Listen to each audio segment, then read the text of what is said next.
Fala, guerreiros de Atena! No vídeo de hoje vamos para mais um Katsu Responde, lembrando que as perguntas não são feitas nos comentários desse vídeo, e sim na aba comunidade aqui do canal. Então já vai deixando aquele like gostoso, se inscreva no canal, e falamos de mais e sem mais enrolações, bora pro vídeo!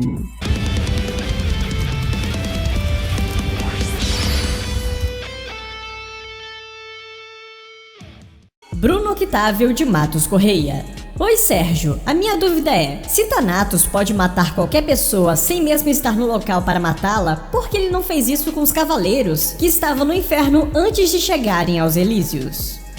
Na minha sincera opinião, ele simplesmente não se importou. Acontece que Thanatos não estava preocupado para o que acontecia na Guerra Santa. Muito menos poderia imaginar que 12 Cavaleiros de Ouro conseguiriam criar uma abertura para os Elísios e que os Cavaleiros de Bronze poderiam passar por lá. Sinceramente, eu também acho que Thanatos não estava ciente das ações dos Bronzes. Ele só sabia que Pandora os traiu pelo fato dela ter tirado o cordão que foi criado por eles. Talvez, pelo cordão, ele ficava de olho nela. Ao dar a wiki, meio que isso foi explanado pro Thanatos e ele a matou à distância.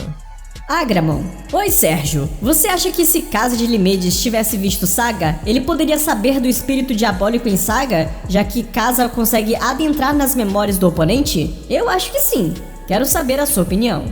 Não, porque nem Saga tinha memórias disso. Isso foi obra da deusa Ker. Nem mesmo Shaka conseguiu perceber o espírito Lemur em Saga. O único que conseguia desconfiar de algo que não estava certo em Saga era o grande mestre Xion. E mesmo assim, ele não sabia o que era. Por mais que Casa se foque na leitura da mente e nas ilusões, eu acredito que a habilidade mental do grande mestre Xion realizado é mais poderosa.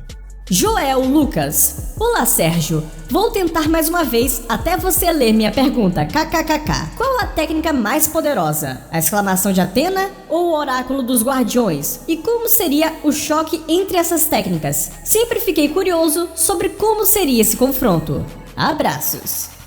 Entre esses dois, provavelmente o oráculo dos guardiões, já que, é o poder combinado de 4 deuses dos sonhos. Mas é difícil medir o poder total desse golpe, porque ele no mangá nunca foi aplicado totalmente. Basicamente, Oneiros usa uma vez e Sasha defende Tema e Alcide com um báculo de Atena, nos mostrando que os dois sozinhos não poderiam defender aquele ataque precisando da ajuda divina. Já no anime, Oneiros usa contra os discípulos de Alcide, só que esse momento no mangá não é mencionado nenhum ataque da boca do Oneiros. Ele simplesmente executa um golpe sem chamar de oráculo dos guardiões. Então não dá pra saber no mangá se é esse ataque ou não. Afinal, ele vive usando ataques não nomeados no mangá. Por esse motivo, é difícil saber o poder real do golpe. É dito que tem um poder de destruir uma nação inteira. Aí fica jogado no ar. Eu acredito que sobrepujaria a exclamação de Atena.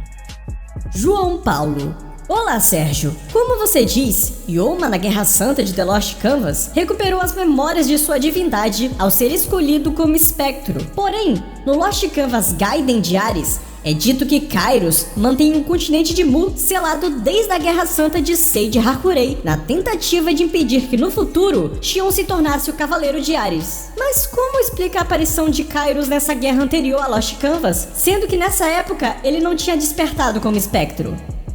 Kairos pode viajar no tempo, tanto que ele leva Tema e Xion para o futuro, onde Sei está de cadeira de rodas com a maldição de Hades. No caso, ele quer viver no século de The Lost Canvas, primeiramente porque foi lá que ele despertou seus poderes ao despertar como espectro. Segundamente, porque era naquela guerra que ele queria lutar contra o Olimpo usando o Tema. Afinal, naquela era que ele teve o Pégaso como filho. Mas só te corrigindo, eu não disse que ele despertou as memórias, eu disse que ele despertou os poderes. Em todas as vidas dele, ele preserva suas memórias. Lucas Bento 11. Olá Sérgio, tudo bem? Tô com uma dúvida, mas a minha pergunta é, como Itia de Libra viveu muito em TLC, ele tinha também sangue de Atena no seu corpo? Porque os únicos que podem viver muito é o povo de Jamiel como Xion e Sage. Como Itia viveu muito mais que 243 anos como grande mestre? Itia não tinha o sangue de Atena nem o Misofetamenos. Quem tinha era seu companheiro Crest de Aquário. Assim, cara, nunca foi dito que a longevidade de vida é algo exclusivo dos descendentes do continente de Mu, no caso, o clã de Jamiel. O que podemos perceber é que eles se conservam mais. Seiji e Hakurei nem pareciam tão velhos comparado a Itia. Tipo, Itia parecia um velho bem acabado. O mais provável é que o domínio do cosmo estenda a vida natural de qualquer cavaleiro. O único problema é que a suma maioria morre nas Guerras Santas. Mas no caso, como eu disse, os Muvianos parecem conservar mais tanto a sua aparência quanto sua aptidão física. Goku nível 10. Olá, Sérgio. Venho reparando que o Kurumada vem se apegando às coisas que a Toei criou. Por exemplo, um Shun fraco, um MDM cômico, um Afrodite se achando bonitão. Acho isso um péssimo pra franquia. O que acha disso?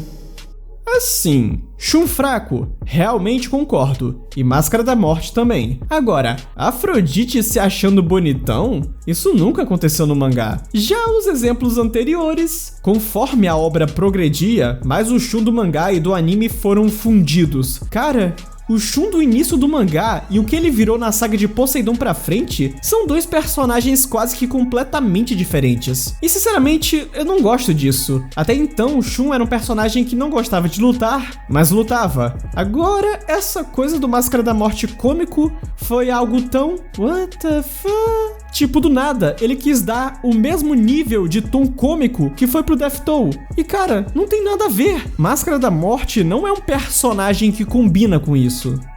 Felipe Michelin Fortes. Olá, Sérgio. Primeiramente, adoro seu canal. É incrível como ainda tem coisas de CDZ pra aprender. Agora a pergunta: quando um cavaleiro se aposenta ou morre, a armadura retorna à versão original quando é conquistada pelo seu sucessor? Ou ela vai evoluindo cada vez mais?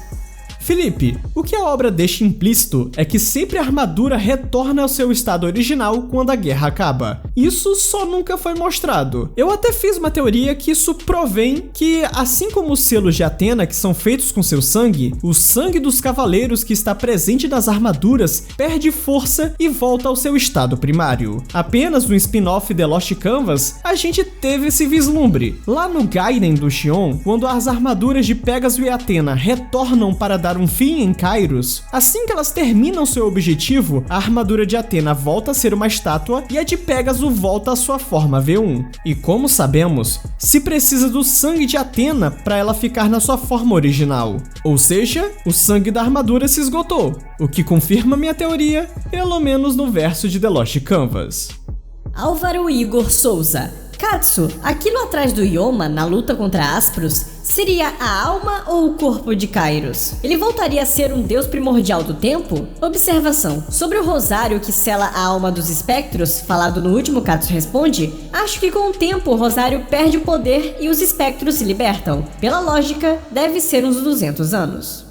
Sim, aquela era a alma do Kairos, ela atua mais como uma projeção astral, vamos dizer assim. E se você perceber, a projeção de Kairos mostra vários selos de Cronos. Então acredito eu que a única forma de Kairos voltar a seu estado de deus primordial seria dando um fim em Cronos. Por isso, ele queria o poder do matador de deuses para isso. Ricardo José.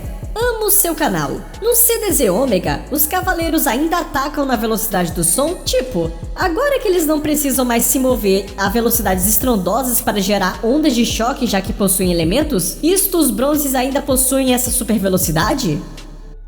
Claro que eles têm. Por mais que agora eles tenham um cosmo elemental, querendo ou não, se eles não se movessem na velocidade do som no mínimo, eles perderiam para qualquer exército inimigo. Afinal, o que adiantaria ter golpes que não precisam de velocidade, mas ao mesmo tempo ser lerdo perante o inimigo que se move incrivelmente rápido? Pois é. Thales Ramos. Oi, Sérgio, tudo certo? Eu fiquei com uma dúvida depois de ler o episódio 0 de Saint Seiya. Nesse Gaiden, dá a entender que o Shura tentou impedir o Ayuru de passar pela casa de Capricórnio por acreditar realmente que esse seria um traidor do santuário. No diálogo, ele inclusive mostra-se decepcionado com o Cavaleiro de Sagitário. Contudo, no mangá clássico, Shura diz para Shiryu durante a luta que estava ciente da traição de Sokka. Essa informação é confirmada por Afrodite, inclusive. Seria esse um furo de roteiro? Como conciliar essas fontes aparentemente contraditórias? Grato pela atenção. Normal a sua dúvida, mas não tem contradição não. Acontece que Shura chamava Yoru de traidor porque ele estava indo contra o Grande Mestre, que eles sabiam que era malvado, mas que o respeitavam porque achavam que justiça era poder. Ou seja, eles obedeciam cegamente o Grande Mestre como um líder político-religioso, digamos assim. Então a Yoru ir contra a vontade do Grande Mestre, e por ele ter, entre aspas, raptado Athena, ele virou um traidor aos olhos de Shura, porque, afinal, eles obedecem ao máximo o Grande Mestre. É bem louco isso, mas é que nem bezerro de ouro da história bíblica. É mais fácil acreditar e obedecer às coisas palpáveis do que o desconhecido. Pode ser louco, mas esses três achavam que a autoridade do Grande Mestre era maior do que da própria Athena, o que vocês também podem chamar de fanatismo. Então é isso, guerreiros, espero que tenham gostado. Não esqueçam de deixar aquele like gostoso, me seguir nas redes sociais, se inscrever aqui no canal. E é isso, eu vou ficando por aqui. Até a próxima, valeu!